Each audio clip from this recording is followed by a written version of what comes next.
Hey there, I am Sean. I am the weight management coach. So, in this video, I just want to highlight my background, my history in my health journey, and how it transformed into my purpose in life. So, let's get into it, huh? So, let's go back to the 80s. I was a child, a product of the 80s, born in 78, so I got to enjoy the entire 80s.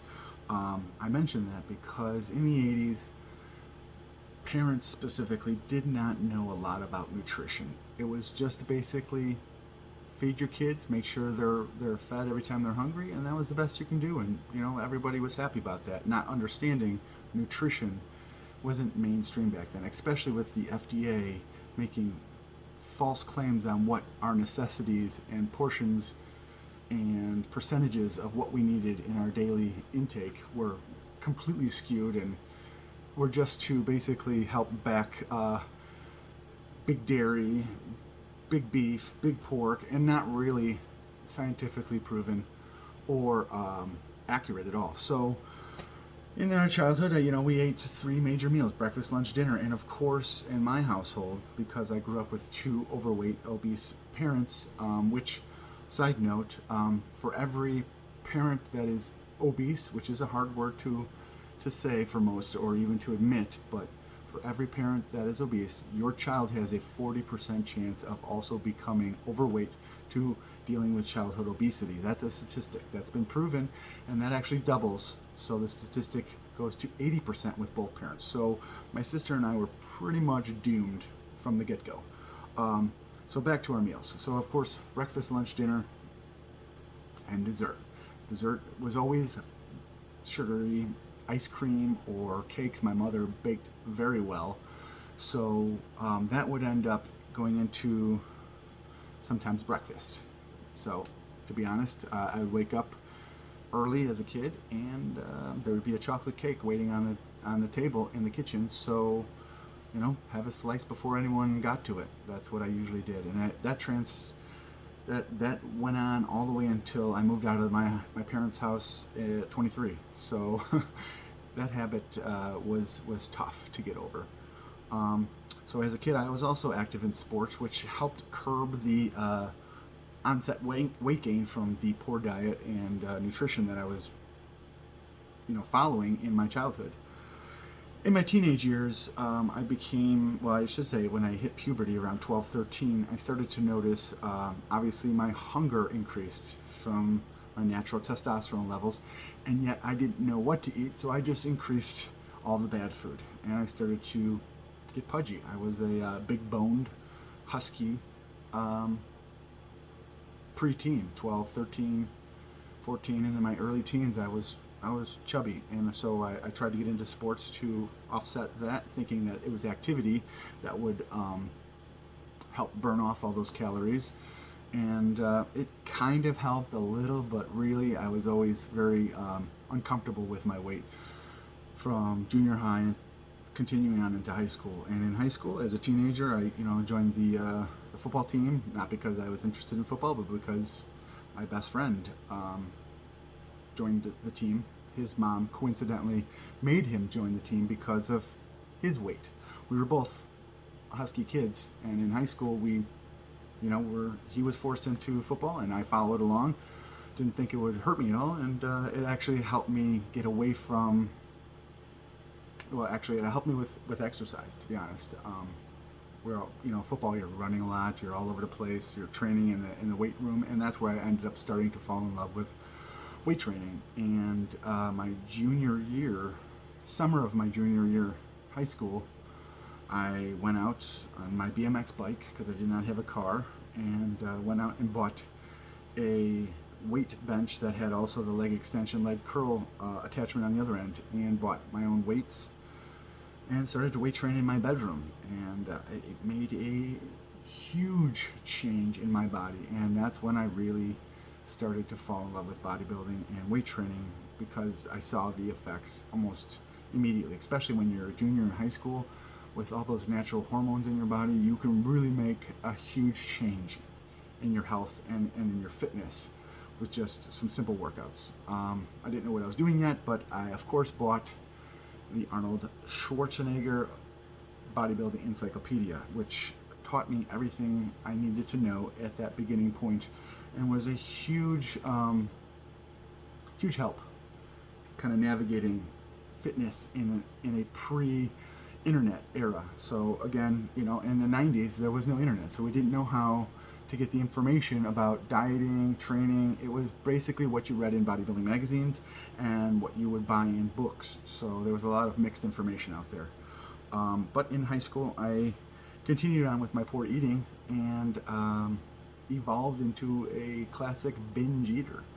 I would down a whole good size 2-pint, or I should say half a gallon ice cream, jars of frosting, whatever I could find get my hands on. My favorite at the time was just making cookie dough and eating it right out of the bowl raw. That was a big one for me. So my health was going in two directions. It wasn't just going in a positive direction with the weight training, but also my eating was going in a very negative direction, as my eating habits evolved into eating disorder. And I never actually combated that with a professional. I identified the problem and just tried to suppress it as best as possible. I think it's still there to this very day. It's just basically like any addiction. It's always just waiting for you, and the best way to manage it is to just suppress it as much as possible, not have those elements that you're addicted to, such as sweets for me, around. And it's simple. So that's what I applied later on in life, of course, after I learned the hard way. Going into college, I got into culinary arts to be a chef. That could be a bad thing for somebody who is a binge eater and doesn't know proper nutrition, and therefore just ate everything you could find in the walk-in freezer or refrigerator at the college. So during that time, I just followed through with my binge eating and got a little pudgy, but worked out a lot, so I looked beefy. I had muscle underneath the fat. So at that point, I was still happy with myself because I looked muscular, but had the fat layer over. And I really in college fell in love with bodybuilding. So I started researching more about the hows of bodybuilding. So it's not just about the weight training. I started learning a little bit about eating and protein intake. So that helped me start to suppress those meals that I was eating with extra protein. So if I'm filling up on protein, I'm not hungry to eat as much sweets. So it started bringing down my fat levels slowly as I increased my protein intake, which in some diets that's all they do is just increase your protein and call it a day. But so I was kind of by accident learning how to properly diet just by pushing more protein, because I was amateur bodybuilding at the gym and just trying to build as much muscle as possible, so I needed to intake more protein. During college, then I got into, from culinary, I became a chef, did it for a very short period of time because, they want your soul in your life, and I had a child and did not want to give up all that time to not see my son. I made a decision to leave the industry and go back to school for nursing. And got into a hospital kind of right away after I got into college classes for nursing. I was doing the prereqs at the time, so anatomy 1, 2, micro, etc., so forth. And so I worked at a major hospital in my area, in the Chicagoland area, and I ended up being on the orthopedic and general surge floor. So what I saw and helped with day in and day out were knee replacements, hip replacements, back fusions, amputations, partial amputations, etc. So I really quickly began to notice that all the patients there were overweight to obese. There were very few people who needed these kind of surgeries that weren't drastically overweight. And it really connected the dots for me and scared the shit out of me of where I was going if I was going to continue to eat poorly, because a lot of the patients there were diabetic. And a diabetic, because of diabetes, you lose circulation. You get less circulation. And then obviously with weight gain, even further is the problem. So what would happen a lot of the time with these patients is they would stub their toe, and that wouldn't heal. And then gangrenous, they have to lop off the toe. That doesn't heal. So then they have to chop off the front of the foot. Continuing on all the way up until, and yes, I've seen it firsthand, the hip. So it is a very bad way to go. People do not understand when you're overweight to obese, it's not a quick death. It's a suffering, long, decades on decades of just suffering. Yes, you get to eat the shit food that you want to eat, and you may feel happy for minutes to a day, but once you get something chopped off or need a knee replacement or hip replacement, or God forbid a back fusion, you're already handicapped. You don't get a new hip and work at 100%. Only healthy people get that. When you're overweight, you're already handicapped, so you're not going to recover quick enough. Most likely not going to be using that new hip at 100% because you have this onset of extra weight to figure out how to use this new hip with. It's a bad situation any way you draw it up. So really, I learned in the medical field that being overweight to obese led directly to these horrible, miserable lives. Scared the shit out of me.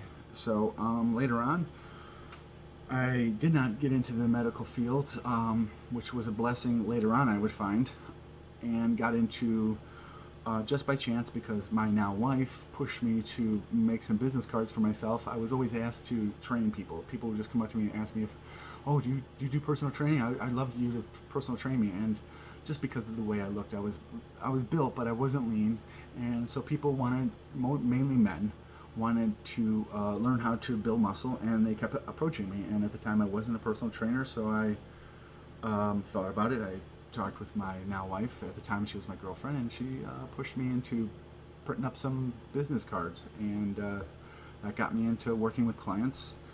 From there I got into the competitive world, and also was sought out by a worldwide coaching website where the owner ended up mentoring me and teaching me how to coach his clients.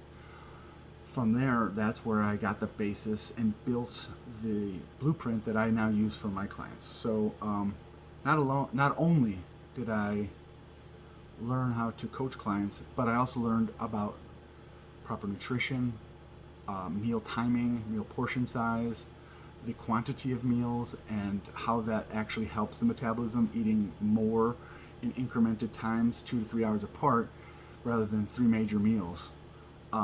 Really made a difference in people's weight loss, and I saw that firsthand with these clients. So I started applying it with myself,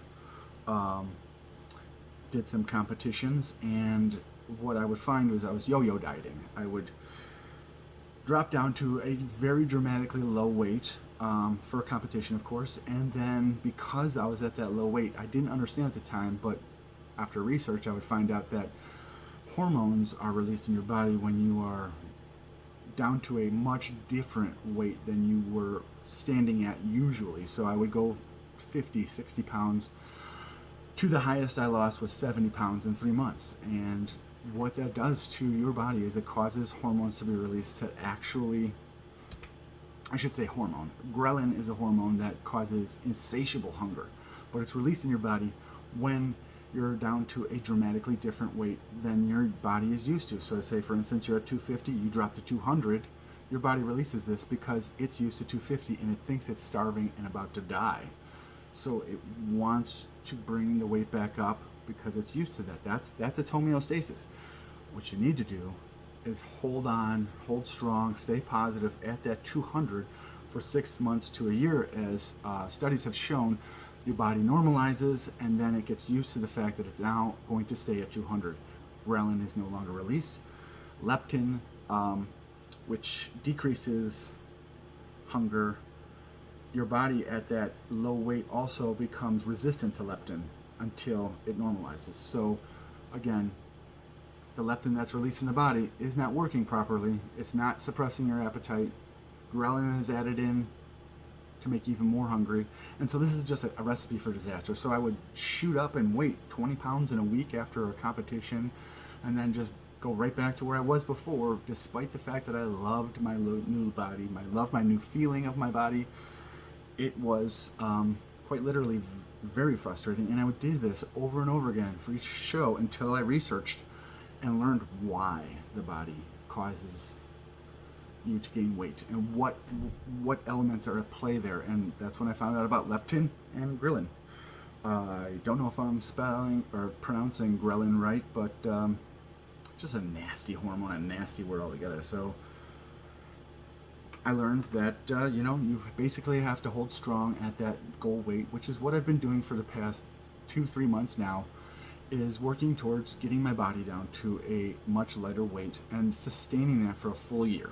I'm going to go the full distance that they suggest in studies so that your body normalizes. I'm normally sit around 265, 270 without any trouble. That's just eating 6 meals a day, 8 ounces of protein, each serving I should say, about a cup of carbs 3 times to 4 times a day, which I've learned through my body that I do not need many carbs per day to feel good, to train, and to stay at a certain body level. I just need 50 to 100 grams of carbs per day. So I sustain that. I do not let myself go over. And most importantly, I have applied cheat meals once a week. Really helps the mind. The cravings, I think about whatever I've craved all week, and on Saturday, I get that. I try not to go overboard. Sometimes I do, but the metabolism is working so well right now, and I don't have any extra weight, so I see a little bit of water bloat, maybe a slight gain, 5 to 10 pounds, and then that comes off in 2 to 3 days because it's mostly water retention. So from all this information that I've learned over my life and getting into coaching and then becoming connected spiritually with my higher power, which I'm a Christian, so I believe in Jesus and follow his rules. And once I became a Christian, I started searching for my purpose, what God has put me on this earth to do. And the more I've been trying to search out and listen to God talking to me, I find that what God wants me to do is help others. Mainly that's what a lot of Christianity is really about, is helping your fellow brothers and sisters, those who are around you. And so I may not have honed in on exactly what God wants me to do, but I'm going to honor him in trying to help people save their own lives, change their lives forever, and also help their own families out by saving their own lives. And I'll explain that in a different video, but that is my purpose. That is where I came from. My health journey, transcending into a job, changing into my purpose, is really, I'm passionate about this. I've learned so much from having to go through so many struggles in my life with my nutrition, with my health, with my fitness, that I can use those examples from my past to connect with my clients, because I'm not some guy who grew up with abs, some skinny, fit dude, and we all know one of those people somewhere. Either we went to high school with them or we have a friend where they just are freakish looking at all times. They don't have to worry about doing exercise to burn off, any extra fat. They're nice and lean. Or it's a girl that's always been skinny and in shape, and she doesn't do anything except for go out and get tacos every other day and drink margaritas, and for some reason she's in great shape. Do you want that as a coach who has no understanding of your frustrations and your difficulties in life? Or do you look for somebody who can identify with your problems, that has been through their own, overcome them, took notes, uses those elements that they've learned to apply to their clients? That's why I'm so passionate about this, because I know what my clients suffer from, and I know how possible and able it is to overcome them. So I think I went through a good almost 20 minutes of my history in my health journey and how it transcended into my purpose here as a coach to help others learn how to just get in better shape, be healthier, live healthier. And so I look forward to giving a lot more content in the future for those out there who are ready to listen and learn from my own experiences and from what I've researched. Thank you for watching this video, and I look forward to speaking to you all in the future.